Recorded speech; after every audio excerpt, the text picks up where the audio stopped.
വിശുദ്ധ കുർബാന വിശുദ്ധർക്കുള്ളതാകുന്നു അല്ലേ? അപ്പോൾ പണ്ടൊരിക്കൽ ഞാനിങ്ങനെ കുർബാന കൂടിക്കൊണ്ടിരിക്കുന്ന നേരത്ത് ഇത് ഇവിടെ നിന്ന് പറഞ്ഞു കേട്ടപ്പോൾ അവിടെ നിന്ന ഒരാൾ അങ്ങ് പുറകോട്ട് പോയി അവിടെ ചമ്പളപ്പടിയിട്ടിരുന്നു. അപ്പോൾ ഞാൻ കുർബാന സ്വീകരിക്കാൻ അദ്ദേഹം വന്നില്ല. അപ്പം ഞാൻ ചോദിച്ചു, എന്താ മോനെ എന്ത് പറ്റി? അല്ല, വിശുദ്ധ കുർബാന വിശുദ്ധർക്കുള്ളതെന്ന് പറഞ്ഞപ്പോൾ നമുക്കെന്ത് കാര്യമില്ല. അത് കാരണം ഞാൻ വിശുദ്ധ കുർബാന സ്വീകരിച്ചില്ല. ഞാൻ പറഞ്ഞു, നിനക്ക് മനസ്സിലായോ ഈ പറഞ്ഞതിൻ്റെ അർത്ഥം എന്താണെന്ന്? ഈ പറഞ്ഞതിൻ്റെ അർത്ഥം ഇവിടെ ഇരിക്കണ എല്ലാവരും മാമോദീസ സ്വീകരിച്ച് പൂർണ്ണമായി വിശുദ്ധീകരിക്കപ്പെട്ട് ഈശോയും പിതാവും പരിശുദ്ധാത്മാവും, അതായത് ത്രിത്വൈക ദൈവം വസിക്കുന്ന വിശുദ്ധരാണ് എന്നാണ് ആ പറഞ്ഞതിൻ്റെ അർത്ഥം. അതുകൊണ്ട് നിങ്ങളെല്ലാവരും വരുവിൻ എന്നാണ് അർത്ഥം. എൻ്റെ കർത്താവേ, ഞാനങ്ങനെ മനസ്സിലാക്കിയിട്ടില്ല. മനസ്സിലാവണ്ടോ? ഇപ്പം ആ മകൾ പറഞ്ഞതിനകത്ത് മനസ്സിലായില്ലേ? നമ്മൾ ആരാ? നമ്മൾ വിശുദ്ധരാണ്. ഇപ്പം ഈ കുറച്ച് ബലഹീനതകൾ നമ്മൾക്ക് ഇല്ലായിരുന്നെങ്കിലത്തെ അവസ്ഥ എന്തായിരുന്നേനെ? നമ്മൾ അഹങ്കാരികളായനെ വാസ്തവത്തിൽ. അതുകൊണ്ട് ദൈവം തന്നെ ചില ബലഹീനതകൾ, ഇച്ചിരി പൊട്ടിത്തെറി സ്വഭാവം, ഇച്ചിരി വാശി വൈരാഗ്യം, ഇതൊക്കെ അനുവദിച്ചേക്കണതാണ്. അതൊന്നും സ്വർഗത്തിൽ പോകുന്നതിന് ഒരു തടസ്സമല്ല. ഇതെല്ലാം ഉണ്ടായിരിക്കെ കർത്താവ് ശമിക്കുക അതെല്ലാം മാറ്റി നമ്മളെ സ്വർഗത്തിൽ കൊണ്ടുപോകും. അപ്പോൾ പാപി സ്വർഗത്തിൽ പോകുമോ?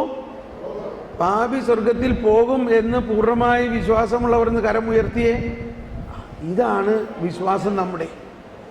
എത്ര വലിയ പാപി ആയാലും അവനെ കർത്താവ് സ്വർഗത്തിൽ കൊണ്ടുപോകാൻ വേണ്ടിയാണ് ഈ കഷ്ടപ്പാടെല്ലാം സഹിച്ചത്. Thank you.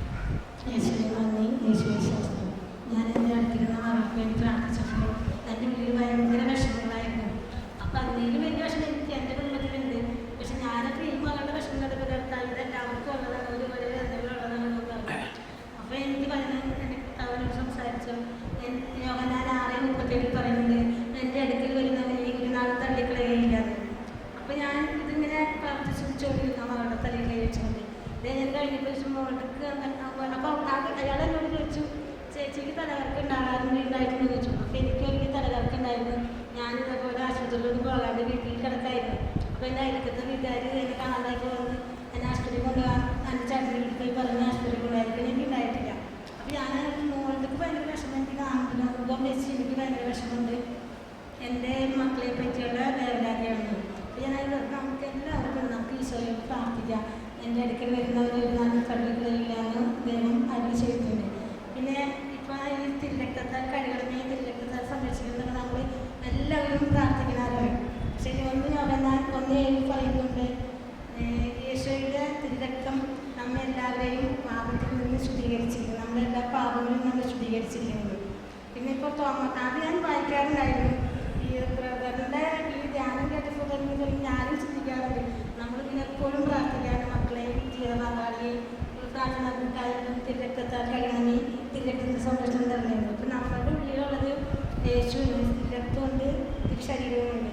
യോഹന്നാൻ 6:54 പറയുന്നുണ്ട്, എൻ്റെ ശരീരം ഭക്ഷിക്കുന്നവനും എൻ്റെ ശരീരം ഭക്ഷിക്കുന്നവനും രക്തം പാനം ചെയ്യുന്നവനും നിത്യജീവനുണ്ടെന്ന്. അപ്പോൾ നമ്മുടെ അതിനുള്ളിലുണ്ട് എല്ലാം. ഇപ്പോൾ പറഞ്ഞ പോലെ തന്നെ നമ്മളിനി ഒരാളിൻ്റെ ആവശ്യിക്കുക. ആദ്യം അവിടുത്തെ രാജ്യം നീതി അന്വേഷിക്കുക. മത്തായി 6:13 പറയുന്നുണ്ട്. അപ്പം ബാക്കിയുള്ളതെല്ലാം ചെറുതപ്പെടുന്നു.